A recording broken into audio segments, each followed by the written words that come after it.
Assalamualaikum warahmatullahi wabarakatuh. Perkenalkan, nama saya Putri Nur Cahyani, NIM 192111041 dari kelas 3B. Saya akan memulai presentasi dari kelompok 3 tentang Husain Tabatabai. Yang pertama, saya akan menjelaskan mengenai biografi dan sejarah intelektual Husain Tabatabai. Sayyid Muhammad Husain Tabatabai atau lebih dikenal dengan Alamah Tabatabai yang lahir di desa Sad Adab yaitu Provinsi Tabriz, tepatnya pada tanggal 24 Zulhijjah 1321 Hijriah. Beliau masuk dalam satu keluarga Sayyid, yaitu keturunan Nabi Muhammad SAW, jalur Ja'far Shadiq, yang selama 14 generasi telah menghasilkan ulama-ulama Islam terkemuka. Beliau lahir dan dididik dalam lingkungan keluarga ulama serta religius. Istrinya yang pertama bernama Qomar Sadat Mahdawi, yang dikaruniai 2 putra, yaitu Sayyid Abdul Baqi dan Najmah Sadat. Lalu pada tahun 1965 Masehi, istri pertama Tabatabai meninggal dunia, dan setelah beberapa lama beliau menikah lagi dengan Mansurah Rusheb. Husain Tabatabai sendiri adalah seorang ulama, pemikir, faqih, serta ahli dalam bidang matematika. Beliau banyak menciptakan karya-karya penting di bidang keislaman, antara lain dalam dasar filsafat dan metode realisme, serta karyanya yang terkenal yaitu Al-Mizan, yang sering disebut tafsir Al-Quran dengan Al-Quran. Di dalam dirinya terdapat sifat rendah hati dan mempunyai kemampuan analisis intelektual. Dulu sebelum ayahnya wafat, beliau memperoleh pendidikan langsung dari ayah serta kerabatnya.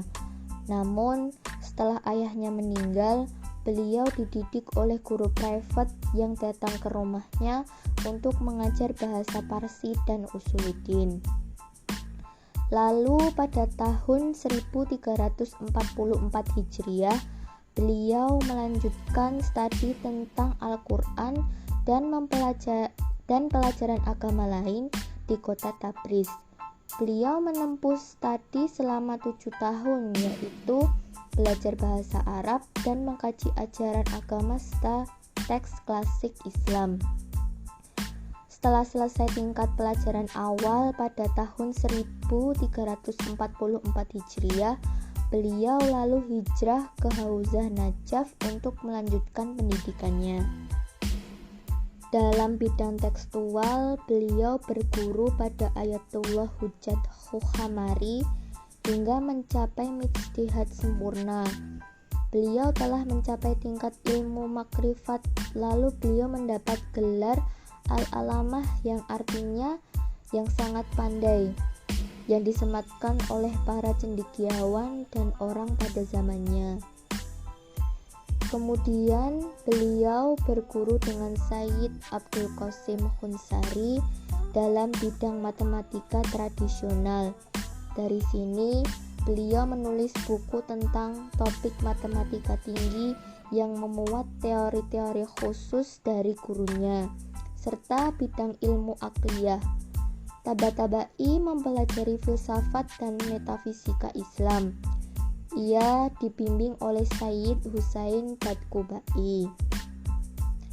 Dalam menelaah karya-karya para pendahulu seperti Asy-Syifa karya Ibnu Sina, Al-Afsar Al-Arbah karya Mulla Sadra, dan Tahmid Al-Qawaid karya Ibnu Qurqah di bawah bimbingan Sayyid Husain Badkubai. Selain itu, ia juga menjadi murid 2 ulama besar Teheran saat itu, yaitu Sayyid Abdul Hasan Jilwah dan Agha Ali Mudaris Zununi. Lalu pada tahun 1934 Masehi, beliau kembali ke Tabriz dan sampai tahun 1946 Masehi, beliau menetap di sana. Beliau mengajar di beberapa sekolah dan juga melakukan aktivitas dalam bidang pertanian. Di masa ini, beliau merasakan bahwa beliau berada pada masa kekeringan rohani disebabkan waktunya yang banyak tersita pada kegiatan-kegiatan pertanian, sehingga beliau tidak mempunyai cukup waktu untuk melakukan kegiatan-kegiatan yang terlibat dalam kehidupan keilmuan. Lalu kemudian pada Perang Dunia Kedua, ketika banyak penduduk Rusia pindah ke Persia, yaitu pada tahun 1946 Masehi, beliau pindah dari kota Tabriz dan pergi ke kota Qum, lalu beliau menetap di sana. Di kota Qum, beliau kembali menemukan dunia keilmuannya karena pada saat itu kota Qum menjadi pusat keagamaan di Persia. Dengan sifat beliau yang tidak banyak bicara serta sederhana, beliau mulai mengajar di kota Qum dengan acuan pada tafsir Al-Quran dan filsafat serta teosofi Islam tradisional. Beliau juga melakukan penelitian serta penulisan di kota Qum tersebut.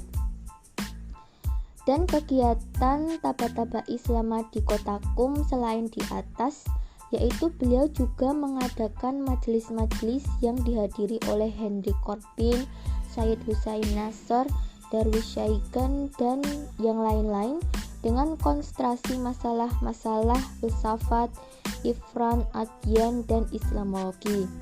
Pada sebagian pertemuan ini dibahas tentang tafsir Irfani Timur dengan konsentrasi pembahasan mengenai Upanishad dan Gatha. Lalu setelah Perang Dunia Kedua selesai, ketika Marxisme, beliau menjadi idola sebagian kalangan generasi muda di Teheran. Beliau adalah satu-satunya ulama yang berusaha dengan sangat seksama mempelajari filsafat komunisme dan memberikan jawaban terhadap materialisme dialektik dengan pandangan tradisional.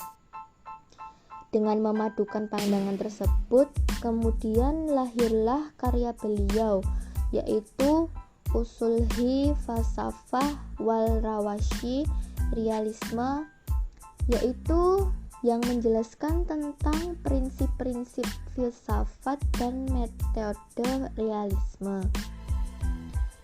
Dalam hal ini, ia membela filsafat realisme dengan pengertian tradisional.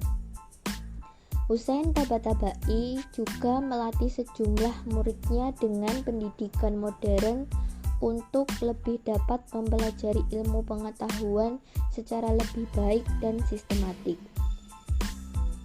Hussein Tabatabai wafat pada tanggal 15 November 1981 di kota Qum, dan beliau dimakamkan di Masjid Al-Azhar setelah sekian lama beliau sakit.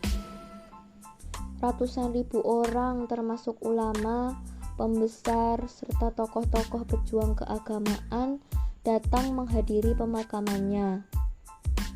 Setelah beliau wafat, beliau sangat dihormati di Iran. Ada sebuah universitas yang diberi nama serta karyanya yang terus memperoleh popularitas besar. Lalu tulisan-tulisannya semakin banyak diterjemahkan ke dalam bahasa Inggris, dan beliau pun pada abad ini dikenal di seluruh penjuru dunia Islam sebagai salah satu tokoh intelektual dan spiritual yang bukan hanya dari Syiah melainkan Islam secara keseluruhan. Dan sampai sekarang pun karya-karya Hussein Tabatabai sangat terkenal di berbagai penjuru dunia dan dimanfaatkan untuk orang-orang di zaman sekarang. Sekian yang dapat saya sampaikan mengenai materi di atas. Kurang lebihnya saya mohon maaf. Wassalamualaikum warahmatullahi wabarakatuh.